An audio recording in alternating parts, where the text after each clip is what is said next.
Ela entrou naquele galpão cheio de homens implorando por uma chance de emprego. Riram na cara dela. O dono apontou o dedo bem no rosto dela e gritou: "Se você consertar esse caminhão em 10 minutos, a oficina é sua." Ninguém acreditava que ela conseguiria. Mas quando o motor ligou e a verdade começou a aparecer, todo mundo ficou em silêncio. E quando descobriram quem ela realmente era e o que aquela oficina tinha feito com a família dela, não teve uma pessoa que não chorou. Elisa Durães empurrou o portão enferrujado da oficina Imperador Máquinas Pesadas e sentiu o peso de 30 olhares caindo sobre ela como pedras. O galpão era gigantesco, com caminhões Komatsu do tamanho de prédios estacionados em fileiras, e o cheiro de óleo diesel misturado com suor masculino tomava conta de tudo. Ela carregava uma caixa de ferramentas enferrujada na mão direita e uma mochila rasgada nas costas. Os pés doíam de tanto caminhar debaixo do sol, mas a dor maior estava no peito. Sua filha Valentina estava internada num hospital a 40 quilômetros dali, e os médicos tinham sido claros. Sem a cirurgia em 30 dias, não haveria mais nada a ser feito. O primeiro mecânico que a viu largou a chave de boca no chão e cutucou o colega do lado. O segundo parou de trabalhar e começou a rir. O terceiro gritou para os outros: "Ei, pessoal, vem ver isso aqui." Em menos de 1 minuto, um grupo de homens de macacão se formou na entrada do galpão, todos olhando para Elisa como se ela fosse uma aberração de circo. Um deles cruzou os braços e cuspiu no chão, bem na frente dos pés dela. "Perdeu o caminho, querida", zombou um mecânico gordinho, arrancando risadas dos outros. "O salão de beleza é do outro lado da cidade." Elisa não respondeu. Apertou com mais força a alça da caixa de ferramentas que pertenceu ao pai e continuou caminhando em direção ao escritório que ficava no fundo do galpão. Cada passo que dava, as piadas ficavam mais altas, mais cruéis, mais humilhantes. Alguém gritou que ela devia estar procurando o marido. Outro disse que mulher só servia para uma coisa, e não era mexer em motor. Um terceiro sugeriu que ela voltasse para a cozinha antes que quebrasse uma unha. Ela engoliu cada palavra.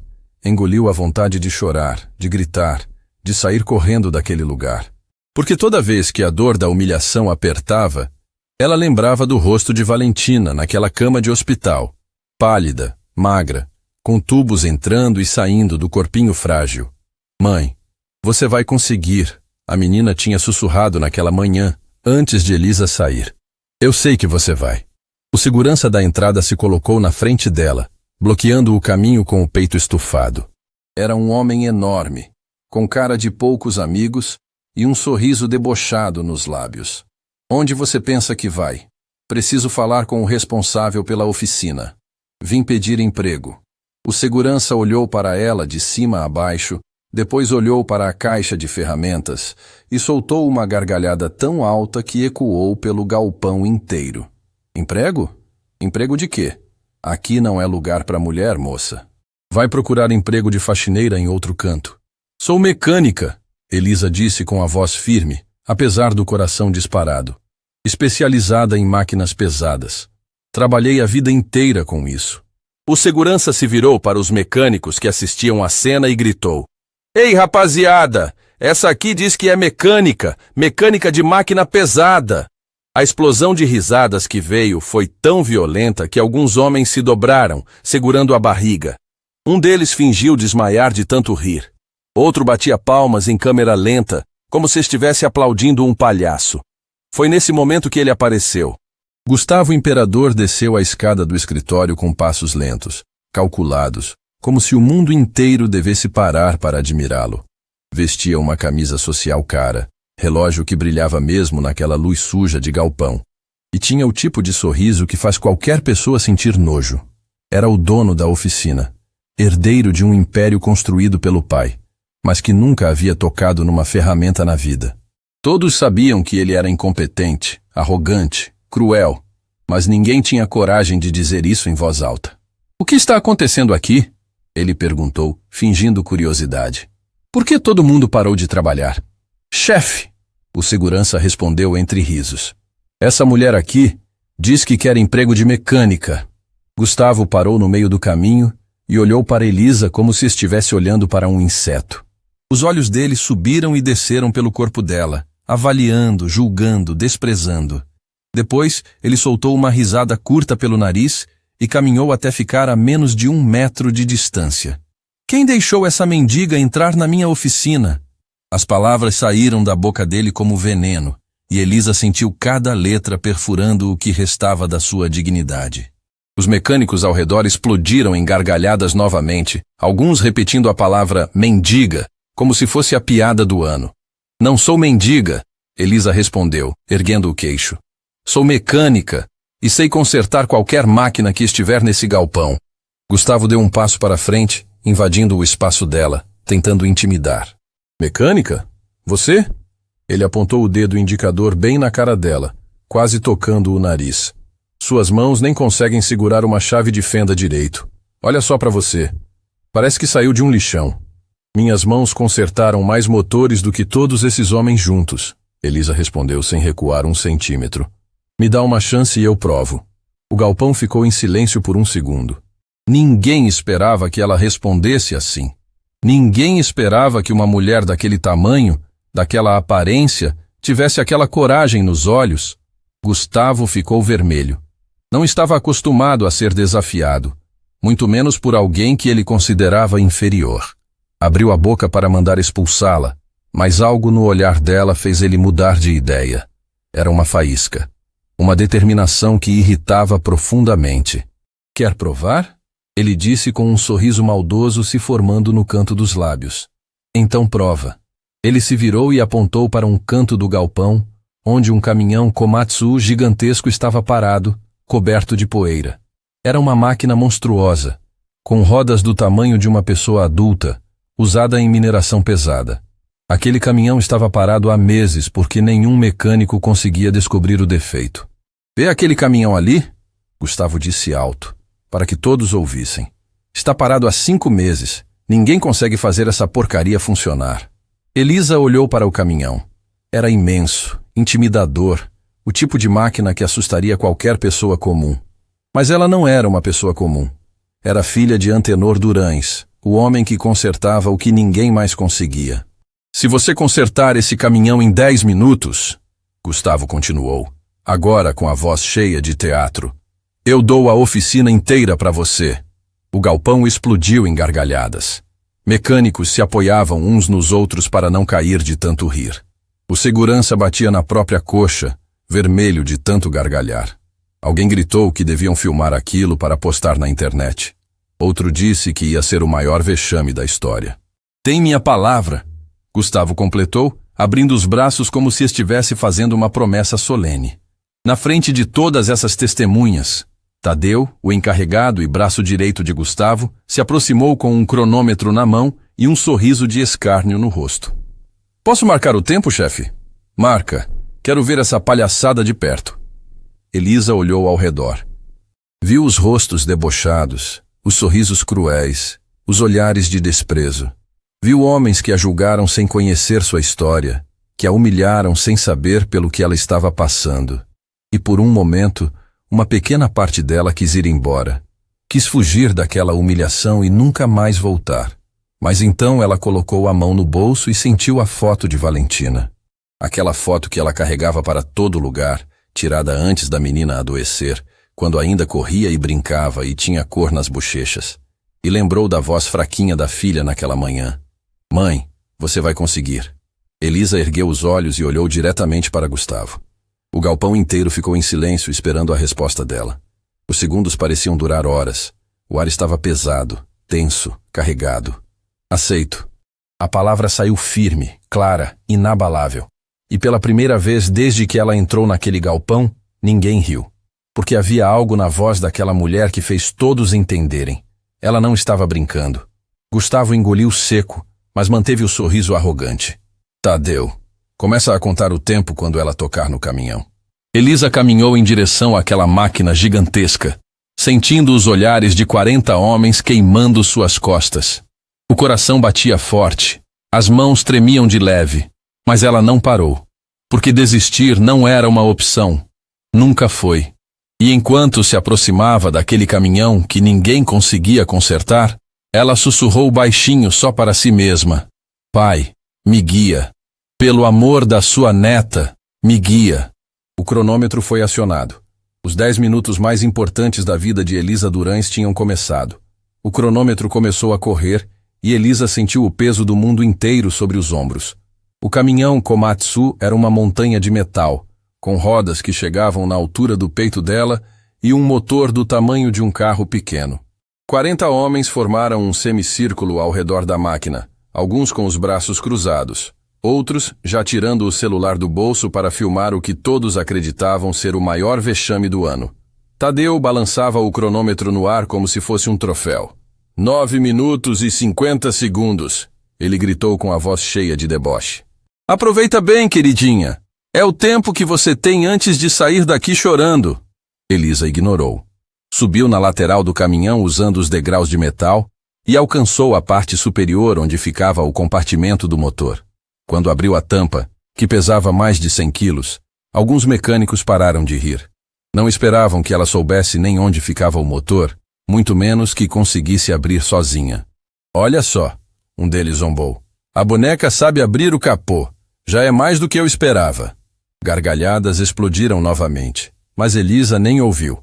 Seus olhos estavam fixos no motor, varrendo cada canto, cada fio, cada conexão. O pai sempre dizia que máquina era igual gente. Quando está doente, dá sinais. Só precisa saber olhar. E ela sabia. Em menos de 30 segundos, Elisa identificou a primeira coisa errada. A mangueira principal do sistema hidráulico estava desconectada, mas de um jeito que não parecia acidente. Alguém tinha feito aquilo de propósito. Ela continuou olhando e encontrou a segunda sabotagem. Um fusível do sistema elétrico tinha sido trocado por outro de amperagem errada, o que impedia qualquer ignição. E quando checou o sistema de combustível, encontrou a terceira armadilha. A válvula de injeção estava travada na posição fechada. 3 sistemas diferentes. 3 sabotagens propositais. Quem fez aquilo não queria apenas que o caminhão parasse de funcionar. Queria que ninguém nunca descobrisse o porquê. Elisa sentiu um frio na espinha. Aquilo não era coincidência. Aquele caminhão foi destruído de propósito por alguém que entendia muito bem de máquinas.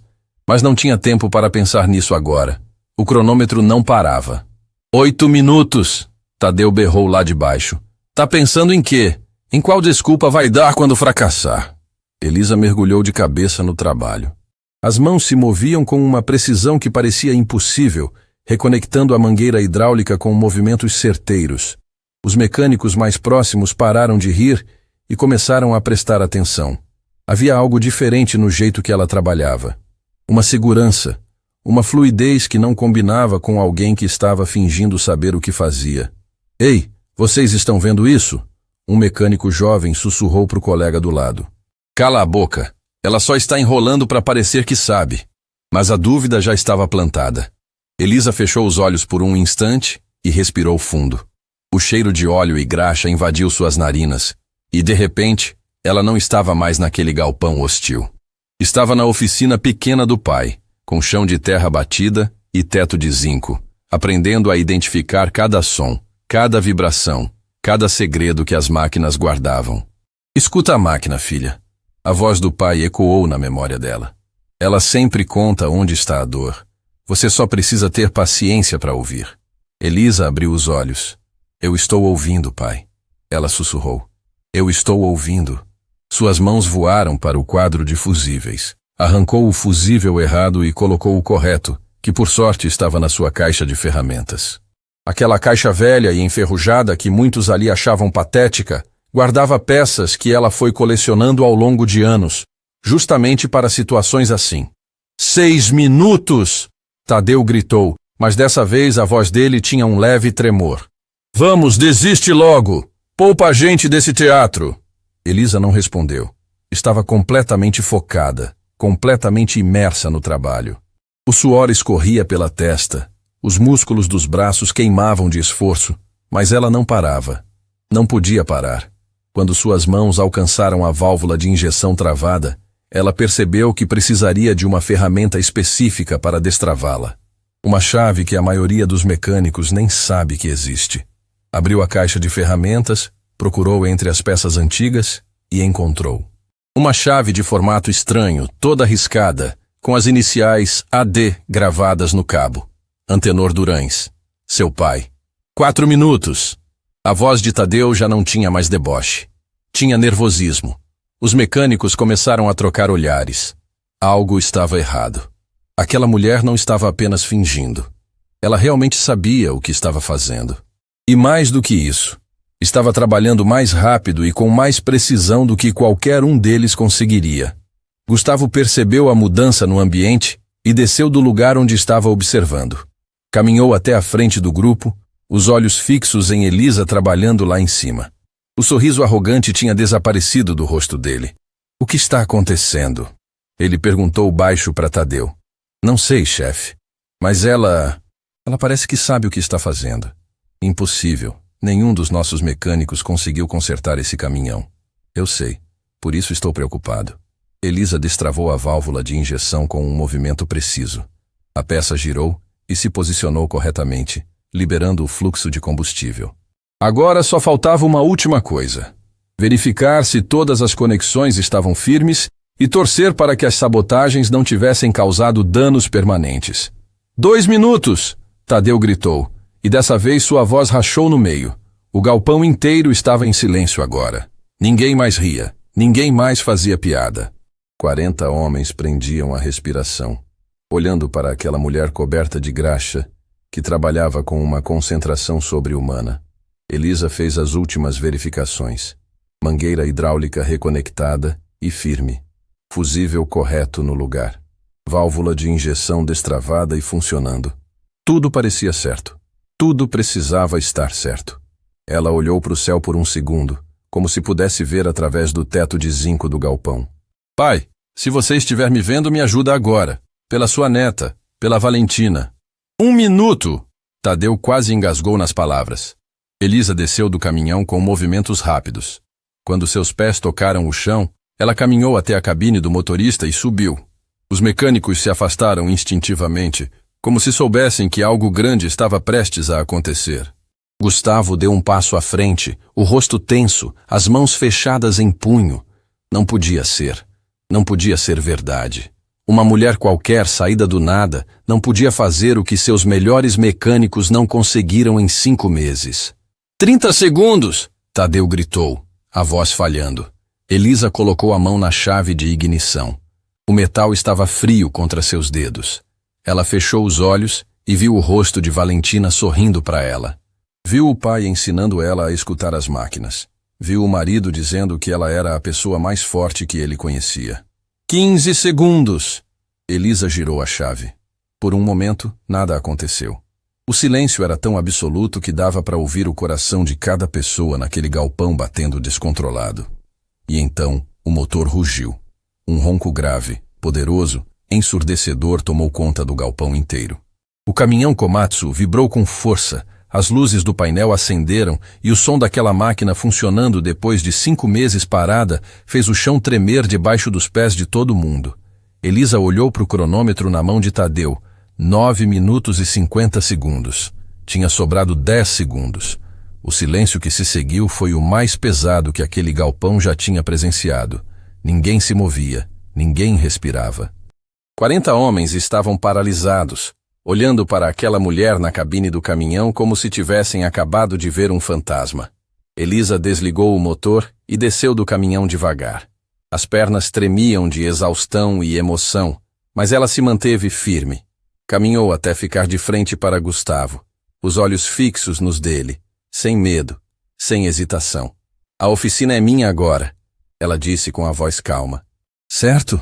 Gustavo estava branco como papel, a boca aberta, os olhos arregalados, completamente sem reação. Ao redor dele, os mecânicos começaram a trocar olhares de espanto, de incredulidade, de algo que nenhum deles esperava sentir. Respeito. Tadeu deixou o cronômetro cair no chão. O barulho do metal batendo no concreto ecoou pelo galpão silencioso, como um sino anunciando o fim de uma era. E Elisa permaneceu ali, parada, esperando a resposta que mudaria tudo. A resposta que ela tinha conquistado com suor, com lágrimas, com cada gota de força que ainda restava no corpo. O que ninguém sabia era que a pior parte ainda estava por vir. O silêncio durou apenas alguns segundos, mas pareceu uma eternidade. Elisa estava parada diante de Gustavo, com as mãos sujas de graxa, o rosto coberto de suor, esperando que ele cumprisse a palavra que tinha dado na frente de todos. O motor do caminhão ainda vibrava na memória de cada pessoa ali presente, provando que o impossível tinha acabado de acontecer. Gustavo engoliu seco. O rosto dele passou de branco para vermelho em questão de segundos, as veias do pescoço saltando como cordas tensionadas.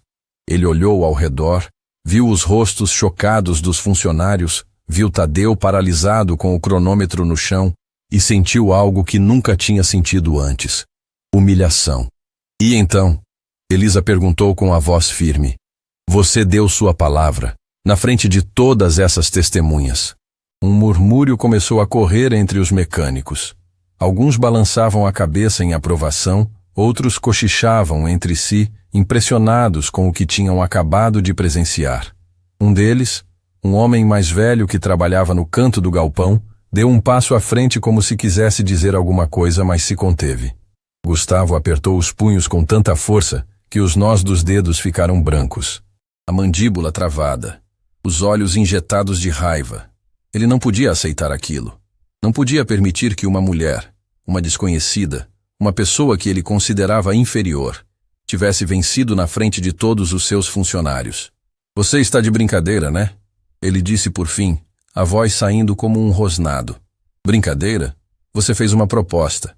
Eu cumpri minha parte." "Eu nunca ia dar minha oficina para uma qualquer que apareceu da rua." Gustavo explodiu, o grito ecoando pelo galpão inteiro. "Você acha o quê? Que eu sou idiota?" A palavra atingiu Elisa como um tapa, mas ela não recuou. Manteve os olhos fixos nos dele sem demonstrar a dor que estava sentindo por dentro. Tinha ouvido coisas piores na vida. Tinha enfrentado situações piores. E não ia desmoronar agora, não quando estava tão perto. "Você deu sua palavra", ela repetiu, dessa vez mais devagar, mais firme. "Um homem de verdade honra o que promete." Os mecânicos prenderam a respiração.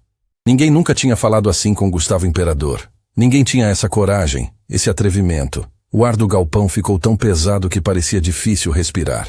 Gustavo deu um passo na direção de Elisa, invadindo o espaço dela, tentando intimidar.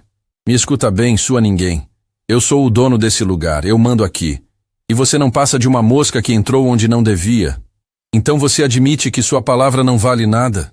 A pergunta ficou suspensa no ar como uma bomba prestes a explodir. Alguns mecânicos abaixaram a cabeça, outros desviaram o olhar. Todos sabiam que Elisa tinha razão, mas ninguém ousava concordar em voz alta. Gustavo ficou em silêncio por alguns segundos, processando a humilhação que estava sentindo. Depois, um sorriso cruel se formou no canto dos lábios dele.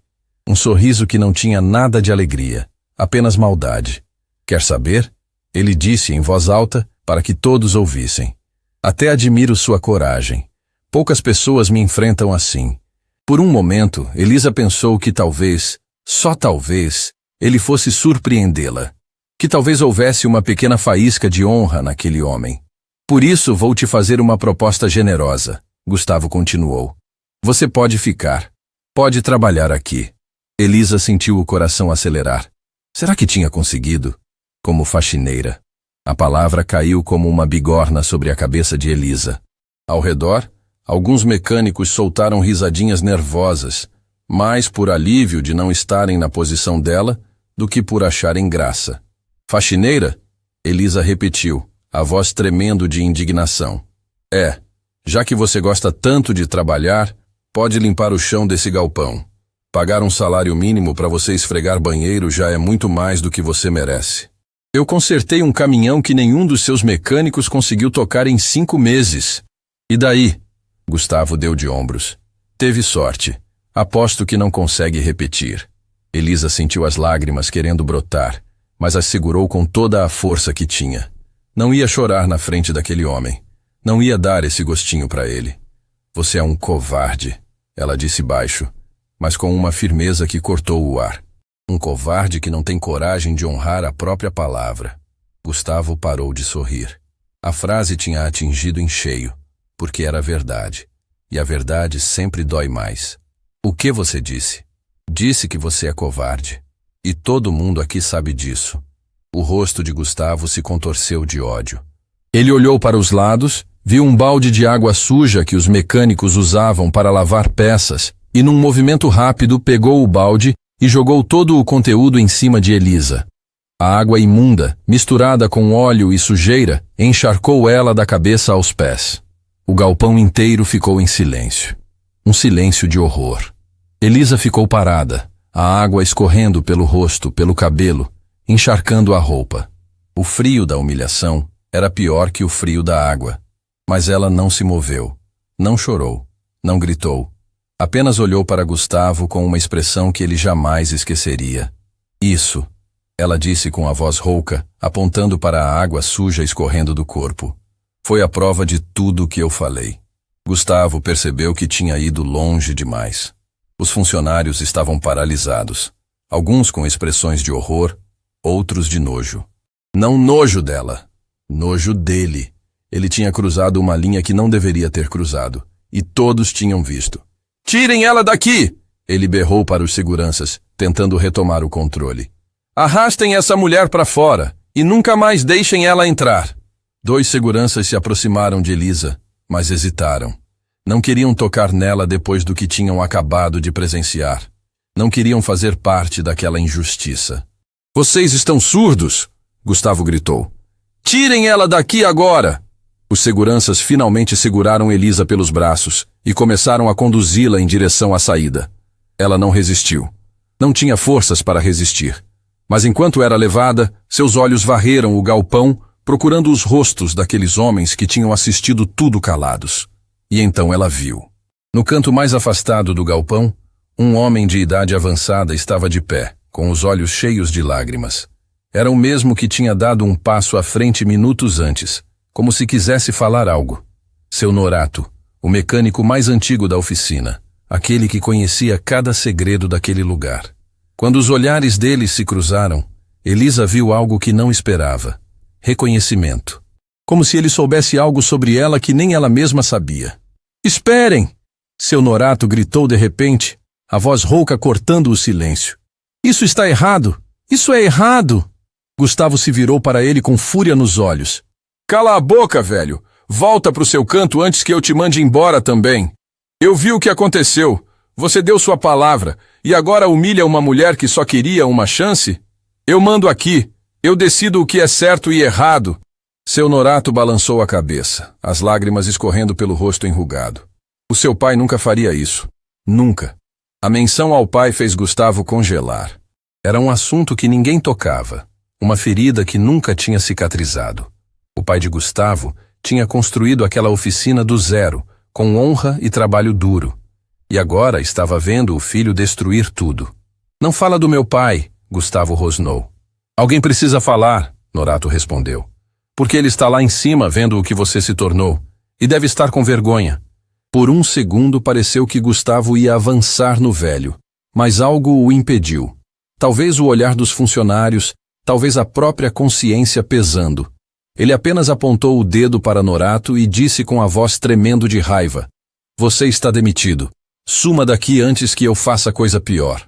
Elisa foi conduzida para fora do galpão enquanto o caos se instalava lá dentro.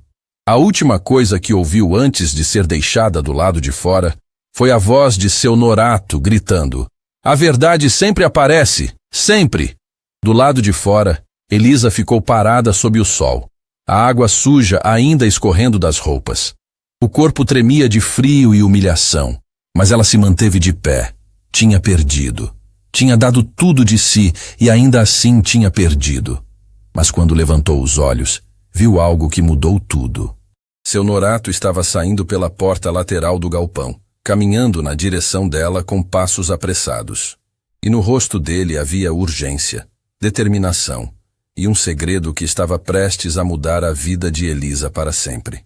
"Espera", ele disse ofegante quando chegou perto dela. Você é filha de Antenor Durães, não é?" Elisa sentiu o coração parar. "Como você sabe o nome do meu pai?" Elisa estava encharcada, tremendo, com a água suja escorrendo pelo rosto e pingando no chão de terra batida. Mas seus olhos estavam fixos no homem de idade que caminhava em sua direção com passos apressados.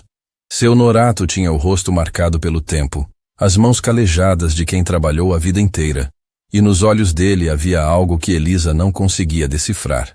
Era uma mistura de espanto, emoção e urgência. Como você sabe o nome do meu pai? Ela repetiu, a voz falhando. Norato parou na frente dela e ficou em silêncio por alguns segundos, apenas olhando. Os olhos dele percorreram o rosto de Elisa como se estivesse procurando algo. E então, devagar, um sorriso triste se formou nos lábios rachados. Você tem os olhos dele, ele disse baixinho. Os mesmos olhos. A mesma determinação. Elisa sentiu as pernas fraquejarem. Fazia tantos anos que alguém falava do pai dela. Tantos anos que ela carregava a memória dele sozinha, sem ninguém para compartilhar. E agora, ali, naquele lugar onde tinha sido humilhada, um desconhecido estava dizendo que conheceu Antenor Durães. O senhor conheceu meu pai? Conheci. Norato soltou uma risada amarga.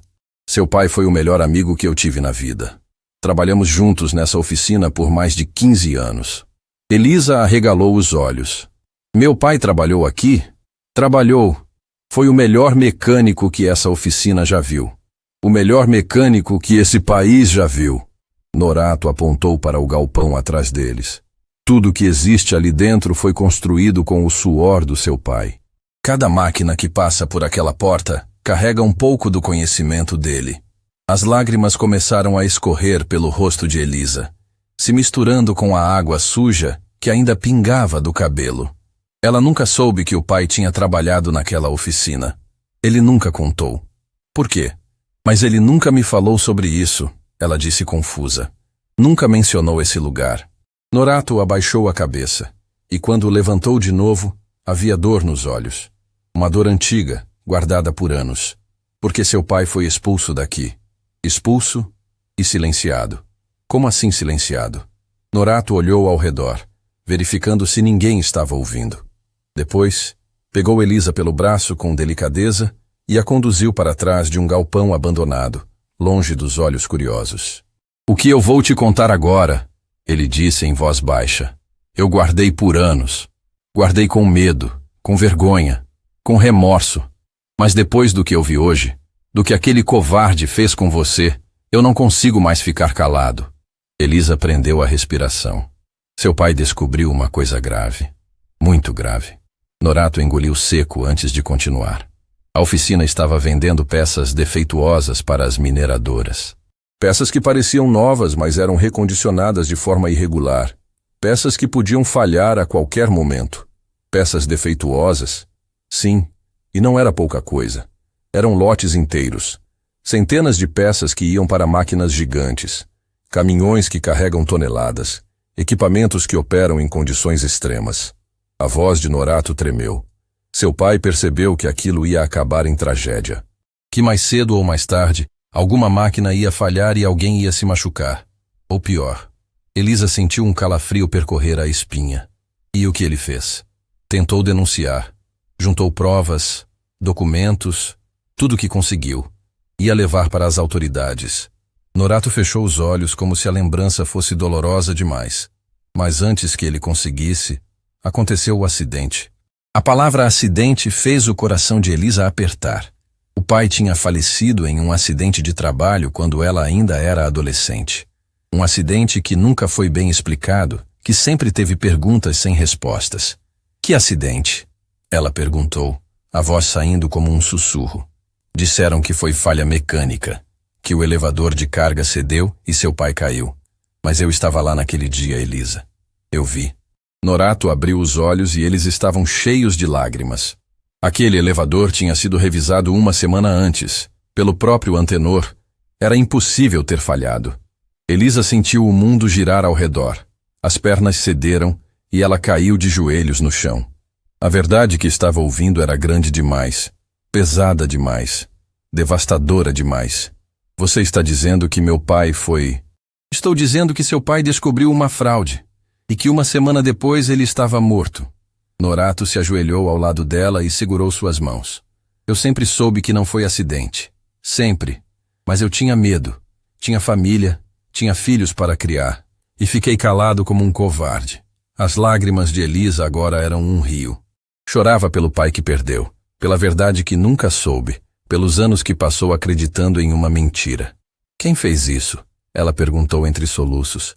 Quem fez isso com meu pai? O pai do Gustavo era o dono da oficina na época, seu Otávio. Norato balançou a cabeça. Mas ele não sabia de nada. Era um homem honesto, trabalhador. Quem comandava a fraude era o gerente da época, um homem chamado Bernardo Meirelles. E onde está esse homem agora? Morreu há alguns anos, mas antes de morrer, ele ensinou tudo o que sabia para o pupilo dele. Norato apontou para o galpão. O Gustavo.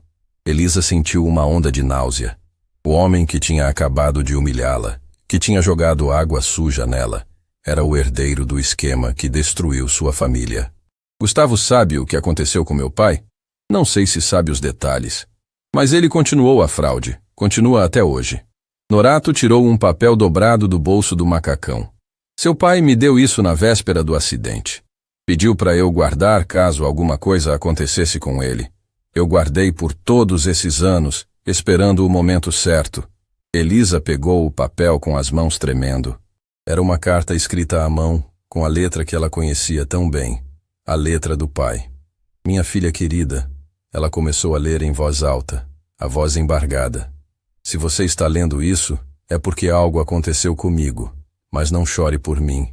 Chore pela verdade que precisa ser revelada. Eu descobri coisas que homens poderosos querem esconder.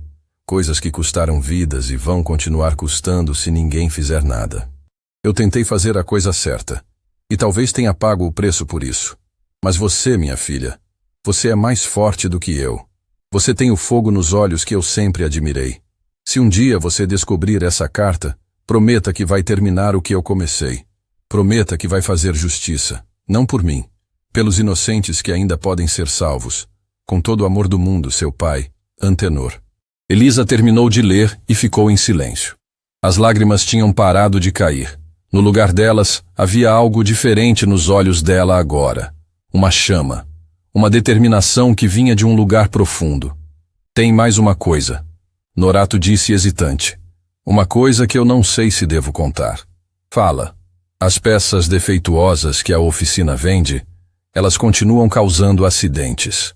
Não aqui na cidade, mas nas mineradoras que compram da gente. Ele fez uma pausa dolorosa.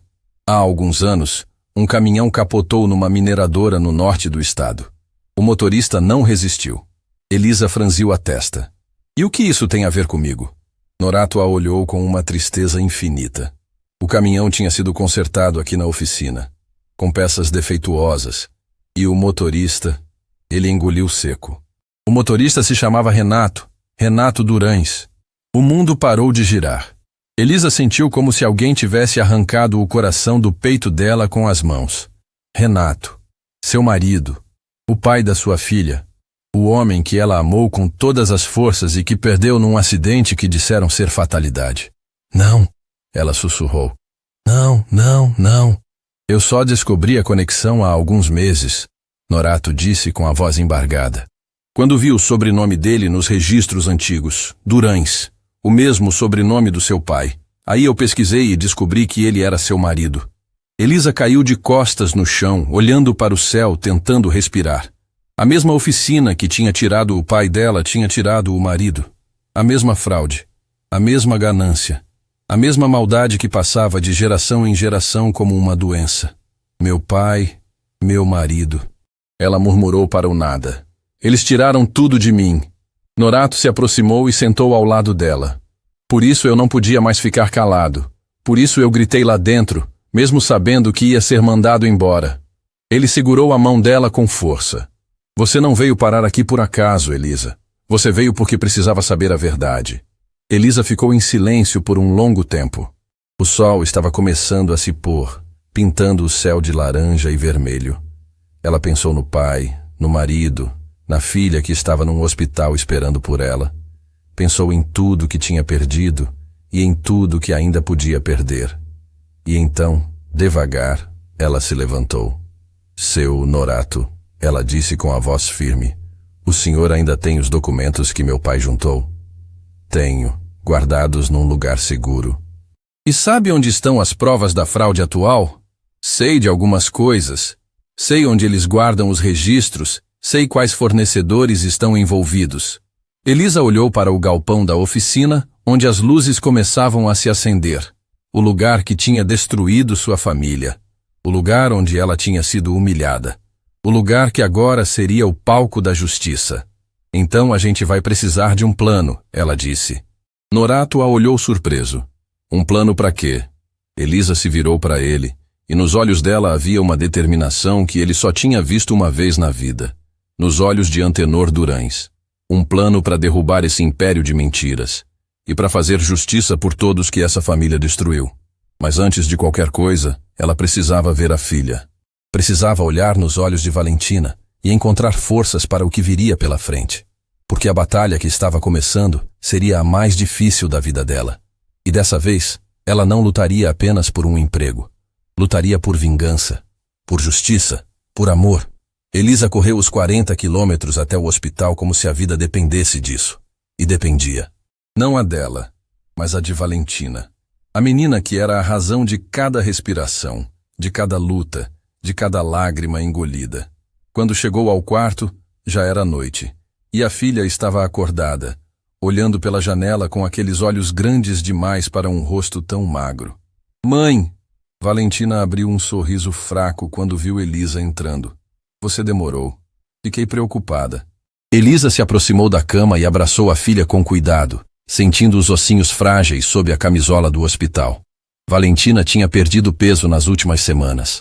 O corpo estava lutando uma batalha que ela não conseguia ver, mas que sentia em cada célula. Desculpa, meu amor. A mãe teve um dia difícil. Valentina se afastou um pouco e olhou para Elisa com atenção. Mesmo doente, mesmo fraca, ela tinha uma percepção que assustava. Você estava chorando. Seus olhos estão vermelhos. Elisa tentou sorrir, mas não conseguiu. As revelações daquele dia ainda queimavam por dentro. O pai, o marido, a mesma maldade que tinha destruído os 2 homens que ela mais amou na vida. E agora ela estava ali, diante da filha, tentando encontrar forças para continuar. Mãe, o que aconteceu? Valentina insistiu. Você conseguiu o emprego? A pergunta era tão inocente, tão cheia de esperança, que Elisa sentiu o coração partir. Como explicar para uma criança que o mundo era injusto, que pessoas ruins existiam e que às vezes elas venciam, que a mãe tinha sido humilhada, encharcada com água suja, expulsa como se fosse lixo? Não consegui, filha. Não dessa vez. Valentina abaixou os olhos e Elisa viu uma lágrima escorrer pelo rosto pálido da menina. Então eu não vou poder fazer a cirurgia? Vai sim, meu amor. Vai sim. Elisa segurou o rosto da filha entre as mãos e olhou fundo nos olhos dela. A mãe prometeu que ia dar um jeito e vai. Nem que eu tenha que mover o mundo inteiro. Mas como? Elisa hesitou. Pensou em tudo o que tinha descoberto naquele dia. Na carta do pai, nas revelações de Norato, na verdade sobre a oficina Imperador. E pensou em algo que não tinha contado para ninguém ainda. Filha, lembra quando a mãe te ensinou a mexer no celular? A salvar as coisas na nuvem? Valentina assentiu, confusa. Antes de ir para a oficina hoje, a mãe gravou algumas coisas. E mandou tudo para você, pro seu e-mail. Os olhos de Valentina se arregalaram. O vídeo que você mandou? Eu vi a notificação, mas não abri. Elisa sentiu um alívio imenso. Quando Gustavo quebrou o celular dela, ela achou que tinha perdido tudo. Mas tinha se lembrado de enviar o vídeo para a filha minutos antes de mostrar para ele. Um backup que ninguém sabia que existia. Não abre ainda, tá? Guarda bem guardado. Aquele vídeo é muito importante. Importante por quê? Porque às vezes, filha, a verdade é a única arma que os fracos têm contra os poderosos. E aquele vídeo é a nossa verdade.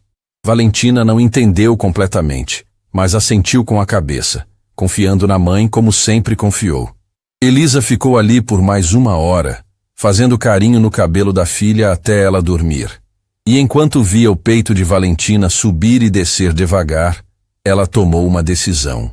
Ia voltar àquela oficina, não para pedir emprego, para fazer justiça. Na manhã seguinte, Elisa encontrou seu Norato num café afastado do centro da cidade. O velho mecânico tinha olheiras profundas, como se não tivesse dormido a noite inteira. Quando viu Elisa se aproximando, ele se levantou e a abraçou como se ela fosse da família. Pensei a noite toda, ele disse assim que sentaram. Pensei em tudo que te contei, em tudo que seu pai passou, e cheguei a uma conclusão. Que conclusão? A gente precisa agir rápido, porque a oficina Imperador está afundando, e quando ela afundar, todas as provas vão junto. Elisa franziu a testa. Afundando como? Norato tirou do bolso um papel amassado e colocou na mesa. Era uma notificação de contrato. A mineradora Ouro Verde fechou um contrato milionário com a oficina há alguns meses. 15 caminhões gigantes precisam ser consertados em uma semana. Se o prazo não for cumprido, a oficina paga multa de milhões e perde a parceria para sempre. E qual o problema? O problema é que ninguém naquela oficina consegue fazer o serviço. Os melhores mecânicos foram embora porque não aguentavam mais o Gustavo. Os que ficaram são medianos no máximo, e o prazo termina em 5 dias. Elisa processou a informação. Então a oficina vai falir? Vai.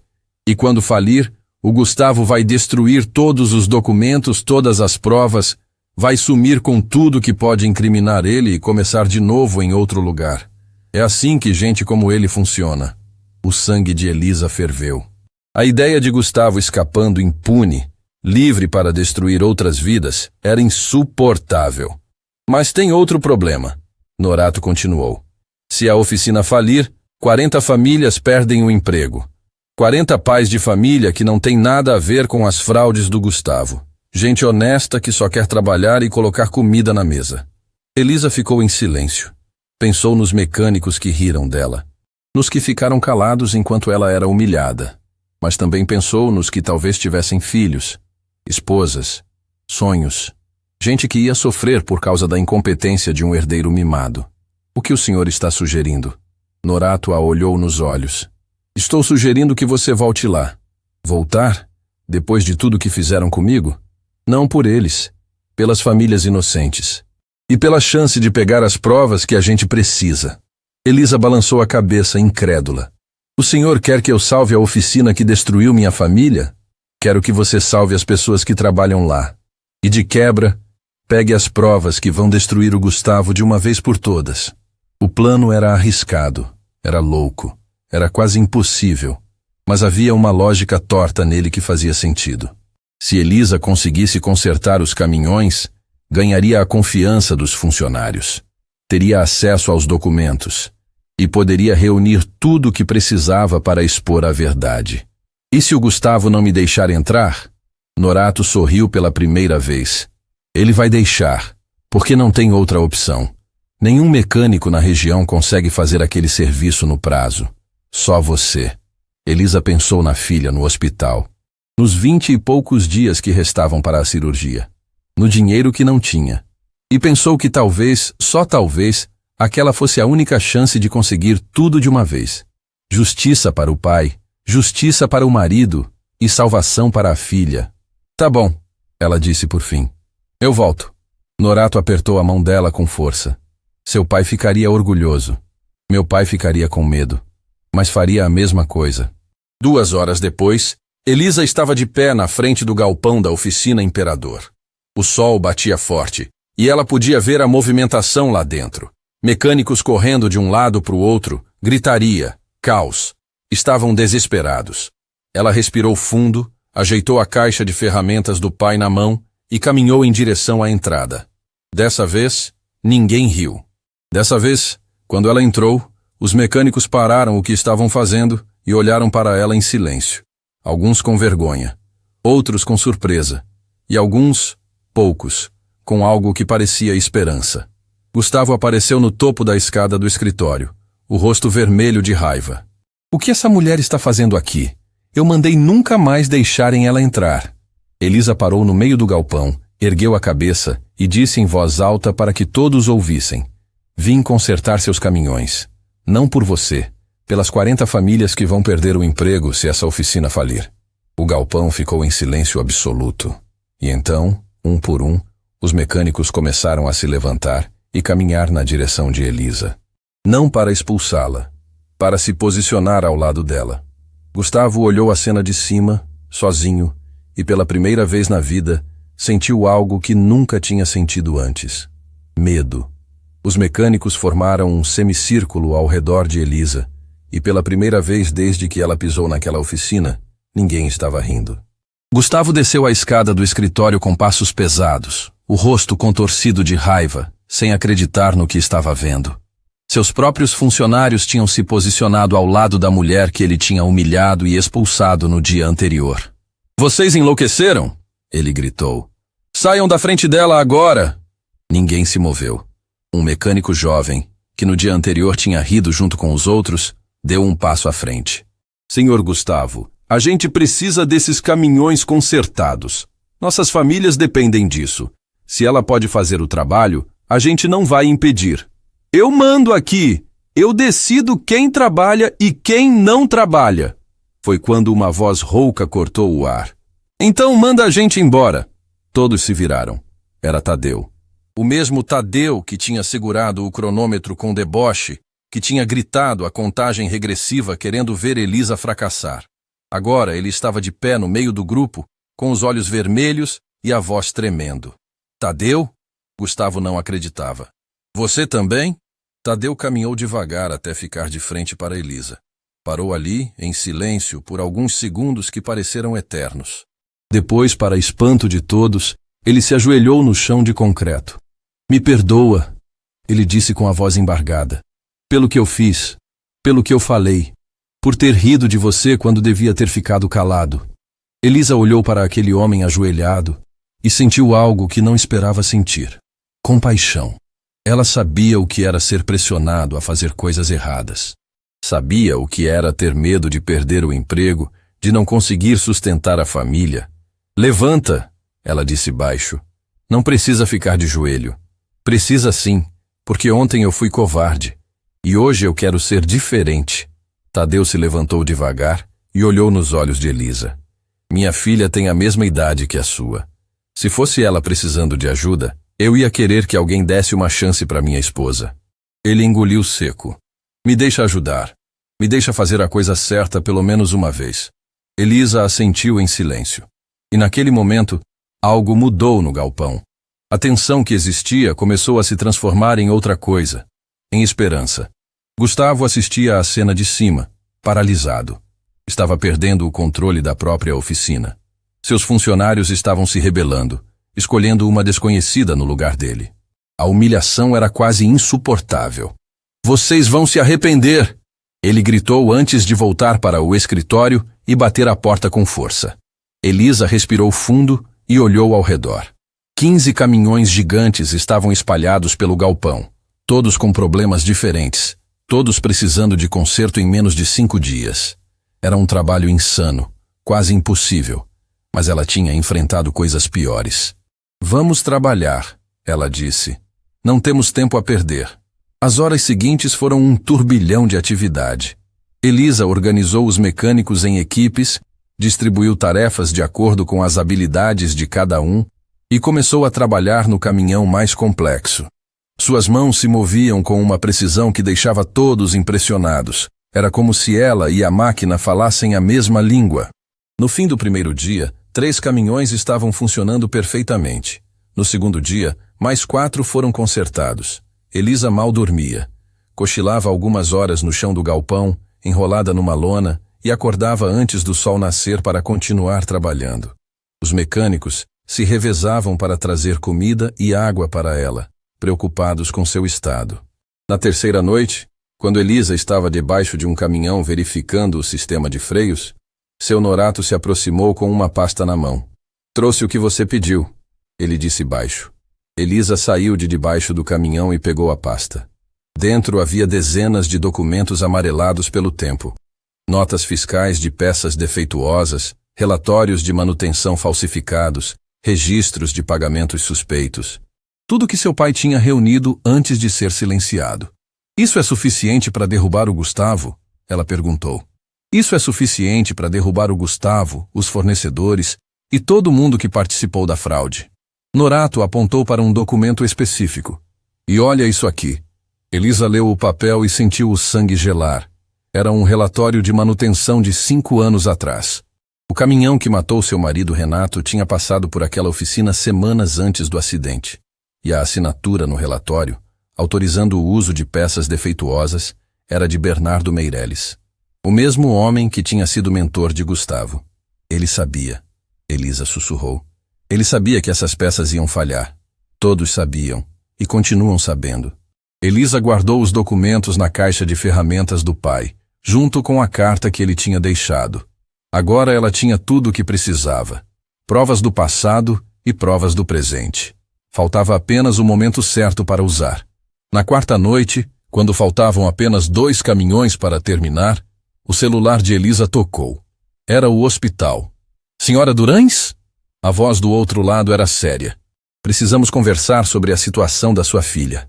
Elisa sentiu o coração apertar. Aconteceu alguma coisa com a Valentina?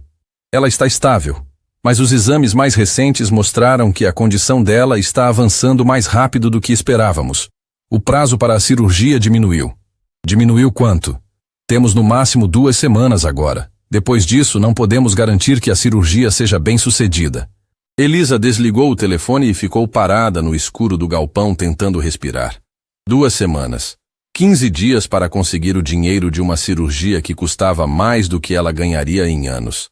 A situação tinha ficado ainda mais desesperadora. Tadeu percebeu que algo estava errado e se aproximou. Elisa, tudo bem? Minha filha, ela disse com a voz quebrada. O prazo diminuiu. Eu tenho que conseguir o dinheiro em 2 semanas. Tadeu ficou em silêncio por alguns segundos. Depois colocou a mão no ombro dela. A gente vai dar um jeito. Não sei como, mas a gente vai. Elisa limpou as lágrimas e voltou a trabalhar. Não tinha tempo para chorar. Não tinha tempo para desespero. Só tinha tempo para fazer o que precisava ser feito. No 5º dia, com o sol nascendo, Elisa apertou o último parafuso do último caminhão. 15 máquinas gigantes estavam enfileiradas no pátio da oficina, todas funcionando perfeitamente, todas prontas para serem entregues. Os mecânicos se reuniram ao redor dela, exaustos mas orgulhosos. Tinham trabalhado mais naqueles 5 dias do que em meses inteiros. E tinham feito isso sob a liderança de uma mulher que a maioria tinha humilhado no primeiro dia. Conseguimos, Tadeu disse, quase sem acreditar. A gente realmente conseguiu. Elisa olhou para os caminhões e sentiu uma onda de emoção subir pelo peito. Tinha honrado a memória do pai. Tinha provado que era capaz. Mas a batalha ainda não tinha terminado. O pessoal da mineradora vem hoje, seu Norato informou. O diretor da Ouro Verde em pessoa vai estar aqui para verificar a entrega. Quem é o diretor? Elisa perguntou. Um homem chamado Vicente Almeida. Dizem que ele é rigoroso, mas justo. Elisa assentiu. Precisava se preparar para o confronto final, porque quando aquele diretor chegasse, ela não ia apenas entregar os caminhões. Ia entregar a verdade. Toda ela. Gustavo apareceu na porta do escritório, visivelmente nervoso. Ele sabia que a entrega seria feita, que a oficina seria salva, mas também sabia que tinha perdido o respeito de todos os funcionários. O poder dele estava ruindo, e não havia nada que pudesse fazer. Os caminhões estão prontos? Ele perguntou secamente. Estão, Elisa respondeu sem olhar para ele. Todos os 15. Bom, quando o diretor da mineradora chegar, eu vou recebê-lo. Você fica quieta no seu canto. Elisa se virou e olhou diretamente nos olhos dele. Não. Quando o diretor chegar, eu vou estar bem aqui. E ele vai ouvir tudo que eu tenho para dizer. Gustavo empalideceu. Você não ousaria... Ousaria, sim. E você sabe que eu tenho provas. O som de carros chegando interrompeu a conversa. Todos se viraram para a entrada do galpão. Uma comitiva elegante estava entrando no pátio. E na frente de todos, um homem de cabelos grisalhos e postura imponente caminhava com passos firmes. Vicente Almeida, diretor da mineradora Ouro Verde, tinha chegado. E ele estava prestes a descobrir verdades que mudariam tudo. Vicente Almeida caminhou pelo pátio da oficina com olhos atentos, analisando cada detalhe dos 15 caminhões enfileirados. Atrás dele, uma equipe de engenheiros verificava os motores, os sistemas hidráulicos, os freios. Tudo funcionava perfeitamente. Tudo estava impecável.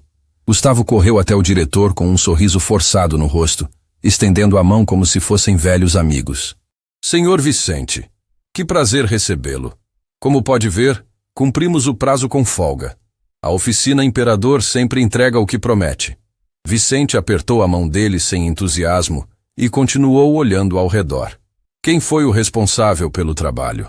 Bem, eu supervisionei pessoalmente cada etapa. Não foi o que eu perguntei. Vicente se virou para os mecânicos que estavam reunidos no canto do galpão.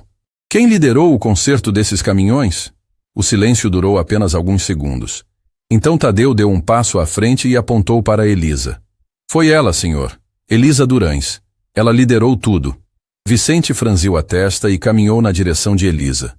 Quando chegou perto o suficiente para ver o rosto dela, ele parou abruptamente. A cor sumiu das bochechas dele. Os olhos se arregalaram como se tivesse visto um fantasma. Durães? Ele repetiu com a voz estranha. Você disse Durães? Elisa sustentou o olhar. Disse, Elisa Durães, filha de Antenor Durães. Vicente cambaleou para trás como se tivesse levado um soco. Antenor? Meu Deus, você é filha do Antenor? O senhor conheceu meu pai? Vicente passou a mão pelo rosto, visivelmente abalado. Conheci. Seu pai salvou minha vida há muitos anos. Eu era operador de máquinas numa mineradora no interior. Um dia, o equipamento que eu estava operando começou a falhar. Todo mundo mandou eu sair correndo, abandonar a máquina. Mas seu pai apareceu do nada, subiu naquele monstro de metal e consertou o problema em minutos. Se não fosse ele, eu teria morrido naquele dia. Elisa sentiu as lágrimas querendo brotar, mas as segurou. Precisava ser forte agora. Precisava terminar o que tinha começado. Eu nunca esqueci o que Antenor fez por mim, Vicente continuou. Prometi que um dia ia retribuir, mas quando fui procurar ele anos depois, disseram que tinha falecido num acidente. Não foi acidente, Elisa disse com a voz firme. Meu pai foi silenciado porque descobriu uma fraude nesta oficina. Peças defeituosas sendo vendidas como novas. Peças que causaram acidentes. Peças que tiraram vidas. O galpão inteiro ficou em silêncio. Vicente olhou para Gustavo, que tinha recuado alguns passos, o rosto branco como cera. Isso é verdade? Vicente perguntou com uma frieza cortante. Mentira! Gustavo gritou. Essa mulher é uma louca que apareceu aqui inventando histórias. Elisa abriu a caixa de ferramentas do pai e tirou a pasta de documentos. Aqui estão as provas que meu pai reuniu antes de ser silenciado. Notas fiscais, relatórios falsificados, registros de pagamentos. Ela entregou os papéis para Vicente. E aqui está algo que talvez o senhor queira ver. Vicente pegou um documento específico que Elisa apontou. Era o relatório de manutenção do caminhão que tinha capotado anos atrás. Os olhos dele correram pelas linhas até chegarem ao nome do motorista que tinha falecido. Renato Durães, ele leu em voz alta. Depois olhou para Elisa com horror. Era meu marido, Elisa completou, a voz finalmente falhando. Pai da minha filha. Ele estava dirigindo um caminhão que foi consertado aqui com peças defeituosas. Peças que eles sabiam que iam falhar. Vicente largou os documentos e se virou para Gustavo com uma fúria que fez todos recuarem. Você sabia disso? Eu não. Isso foi antes de eu assumir o Bernardo Bernardo era seu mentor. Você continuou o esquema dele. Vicente avançou até ficar cara a cara com Gustavo. Quantas pessoas morreram por causa da sua ganância? Quantas famílias foram destruídas? Gustavo não conseguiu responder. As pernas dele tremiam. O corpo inteiro parecia prestes a desmoronar. Vicente se afastou e pegou o telefone. Vou ligar para meus advogados. Essa oficina está interditada até segunda ordem. E você? Ele apontou para Gustavo. Vai responder por cada vida que ajudou a tirar. Espera! Gustavo caiu de joelhos. Por favor, eu posso explicar. Não existe explicação para isso. Vicente se virou para Elisa. Senhora Durães, a mineradora Ouro Verde vai comprar essa oficina. E eu quero que a senhora seja a nova responsável por ela. Elisa ficou sem palavras. Tinha vindo ali para fazer justiça, não para ganhar uma oficina. Eu não sei se... Seu pai dedicou a vida a máquinas. Seu marido morreu trabalhando com elas. Essa oficina destruiu sua família, mas agora você tem a chance de transformá-la em algo que honre a memória deles. As lágrimas finalmente escorreram pelo rosto de Elisa. Ela olhou ao redor, viu os mecânicos que tinham trabalhado ao lado dela, viu Tadeu com os olhos vermelhos, viu seu Norato chorando em silêncio. E as famílias que trabalham aqui? Ela perguntou. Os 40 funcionários? Continuam empregados. Sob sua liderança. Elisa fechou os olhos e viu o rosto do pai sorrindo. Viu Renato dizendo que ela era a pessoa mais forte que ele conhecia. Viu Valentina perguntando se a mãe ia conseguir. Eu aceito, ela disse. Os mecânicos explodiram em aplausos. Tadeu correu até ela e a abraçou, chorando como criança. Seu Norato se aproximou devagar e segurou as mãos dela. Seu pai está orgulhoso, ele disse. Onde quer que ele esteja, está muito orgulhoso. Vicente se aproximou novamente. Tem mais uma coisa. Soube que sua filha precisa de uma cirurgia urgente. Elisa arregalou os olhos. Como o senhor sabe? Tadeu me contou enquanto eu verificava os caminhões. Vicente colocou a mão no ombro dela. A mineradora vai cobrir todos os custos. Considere isso o pagamento da dívida que eu tinha com seu pai. Elisa não conseguiu mais segurar. Desabou a chorar, ali mesmo, no meio do galpão, cercada por pessoas que dias antes tinham rido dela. Mas agora ninguém ria. Agora todos choravam junto. 2 semanas depois, Elisa estava sentada ao lado da cama de hospital, segurando a mão de Valentina. A menina tinha acabado de sair da cirurgia e os médicos disseram que tudo tinha sido um sucesso absoluto. O coração dela estava curado. Mãe, Valentina sussurrou ao abrir os olhos. Estou aqui, meu amor. Estou bem aqui. A gente conseguiu? Elisa sorriu através das lágrimas. Conseguimos, filha. Conseguimos. 1 mês depois, a oficina reabriu com um nome novo. Na fachada, letras douradas brilhavam sob o sol. Oficina Durães, onde máquinas ganham alma. Na entrada, uma placa com 2 fotos lado a lado. Antenor Durães e Renato Durães. Embaixo, uma frase que Elisa tinha escolhido pessoalmente. Em memória dos que partiram. Em honra aos que continuam lutando. Os mecânicos trabalhavam com orgulho agora. Tadeu tinha se tornado o braço direito de Elisa, e toda semana ele levava a filha para conhecer a oficina e aprender que mulheres podem fazer qualquer coisa que quiserem. Valentina corria entre os caminhões gigantes, saudável e cheia de vida, perguntando para a mãe como cada peça funcionava. E Elisa respondia com paciência, passando adiante o conhecimento que o pai tinha passado para ela. Numa tarde de domingo, enquanto mãe e filha caminhavam pelo galpão vazio, Valentina parou diante das fotos na entrada e ficou olhando em silêncio. Mãe, o vovô e o papai estão vendo a gente? Elisa se ajoelhou ao lado da filha e abraçou ela com força. Estão sim, meu amor. Estão vendo e estão muito orgulhosos. Orgulhosos de você, né? De nós duas, porque a gente nunca desistiu. Valentina sorriu e apontou para as fotos. Quando eu crescer, quero ser igual a você, mãe. Forte assim. Elisa beijou a testa da filha e olhou para o céu através das janelas do galpão. O sol estava se pondo, pintando tudo de dourado e laranja. Você já é forte, minha filha. Mais forte do que imagina. E naquele momento, Elisa soube que tudo tinha valido a pena. Cada lágrima, cada humilhação, cada noite sem dormir. Porque no final, a verdade tinha aparecido. A justiça tinha sido feita. E o amor verdadeiro, tinha vencido. Porque é isso que acontece quando você se recusa a desistir.